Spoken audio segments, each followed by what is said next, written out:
Let's talk about harvesting. We've done a good job of selecting the right type of allium to grow. We've done a good job of producing our planting stock, planting, growing the crops. Now it's time for harvest.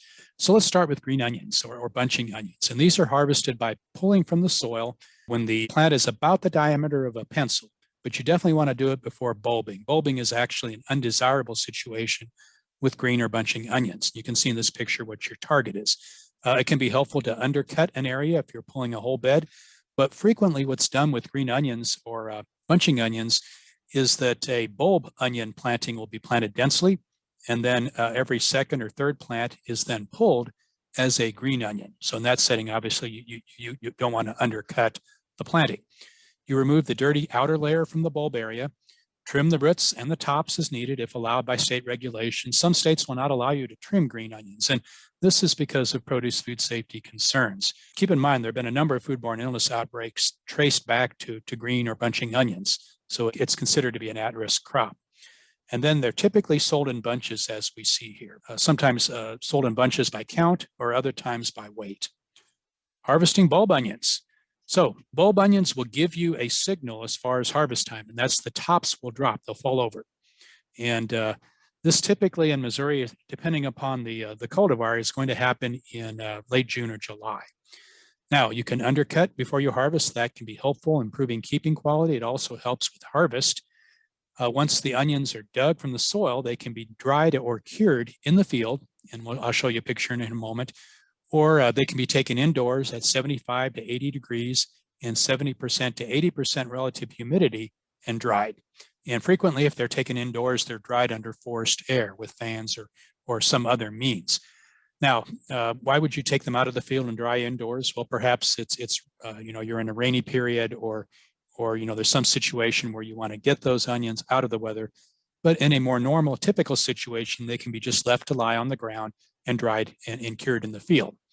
The tops are removed from the bulbs. Sometimes it's removed at harvest, or they can be removed after drying as the necks dry down. In other cases, the onions can actually be braided together and then hung to dry for longer term storage.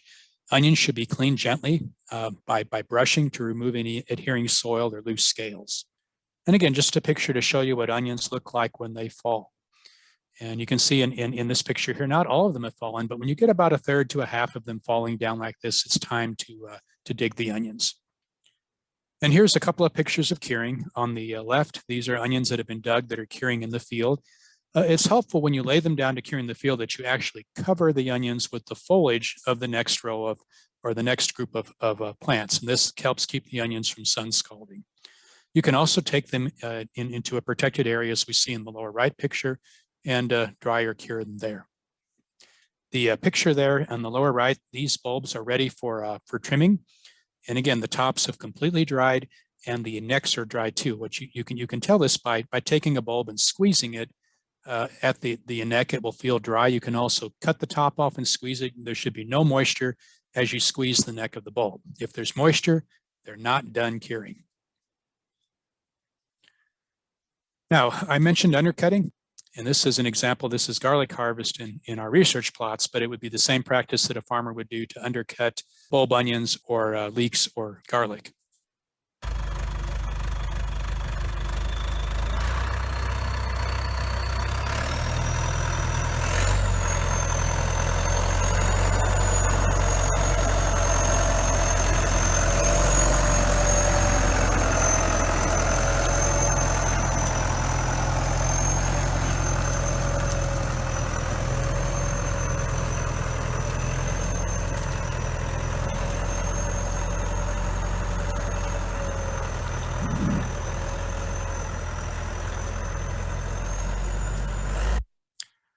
Okay, well, obviously this can greatly improve the efficiency of harvest. All you have to do now at this point is go back and hand pull the garlic plants out.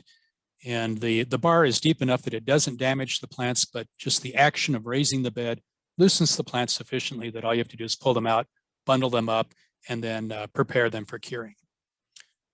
Now, again, some thoughts on garlic. Garlic bulb harvest in Missouri is going to be in late June to August, depending upon the cultivar. Much of the harvest is in late June and early July. And you base your harvest decision on the drying of the foliage. The foliage on garlic plants will begin to dry from the basal leaves up, and you want to dig when about 1/2 to 3/4 of the lower leaves are brown.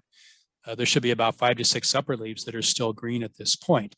And you want to dig at this point. The plant obviously is not fully dormant, but if you wait till all of the leaves are brown, what happens is that the wrappers around the cloves begin to break down.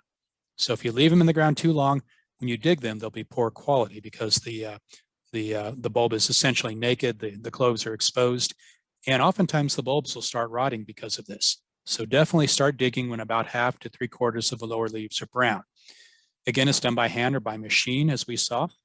There actually are machines that have completely mechanized garlic harvest. This is typically done with soft necks. These are available. There are farmers in Missouri using them. They would be similar to a potato harvester, where you undercut the row, you lift the bed onto a bed of chains, and then the soil is shaken through the chains, leaving the bulbs behind. You have to be cautious if you're going to this approach because you can easily bruise or cut the bulbs, and obviously this has a negative impact on yield and keeping quality. Once the bulbs are dug, shake off the soil. Try to dig when the soil is dry enough to come off the bulbs easier. You'll have a more attractive garlic bulb after curing. Now, if the soil is wet and the bulbs come up muddy, they can be washed. But unfortunately, if you wash garlic bulbs, they'll be less attractive once they have cured.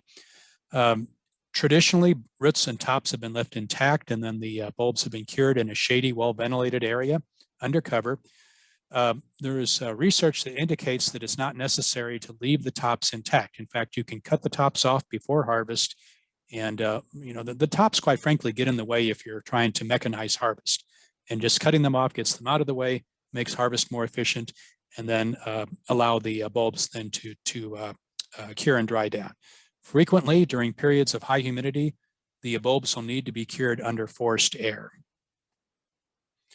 And here's a picture showing groups of garlic after they've been bunched together and then tied from the rafters of a building for curing.